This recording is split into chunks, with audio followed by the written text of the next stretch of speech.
Ja. Mi smo počasi najbolj zvesti bend vseh možnih prireditev. to je edina prednost dolgoživosti, ne? Da si pravzaprav že vsi poznajo, na koncu tudi kako priznanje dobiš. Da... Ja, ne?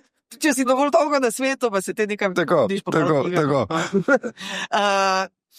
To smo danes zjutraj tudi debatirali, da v bistvu včasih je bilo težko študente iz čak spraviti za knjige, danes pa dobro ne ravno iz knjig, ampak bolj za računalnikov na čage. Imate vi tudi to? To je doma, to je generacijski prelom, točno to. Mene so silili, mene so tiščali knjige, jaz moram pa svojega otroka od knjige, ampak ne, če to posplošim, je verjetno to kar zaskrbljujoče.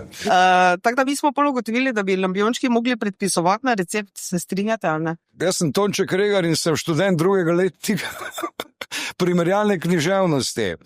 In po 4 debelih zvezkih vojne in miru res nujno potrebujem sprostitev, tako da jaz mislim, da bi bilo treba nujno predpisati čago, najraje pa lampijončke na recept. Aha. Oziroma, da bi to moral biti predmet, obvezni predmet v indeksu in pod 8 človek sploh ne bi smel dobiti na takem izpitu. Okay. Bi ga moral ponavljati, dokaj ne dobi 9. Aha. Dobro, to je zelo dobra vaja. Ni dobro, da se človek prehladi, zdaj pred izpitnim obdobjem, ne?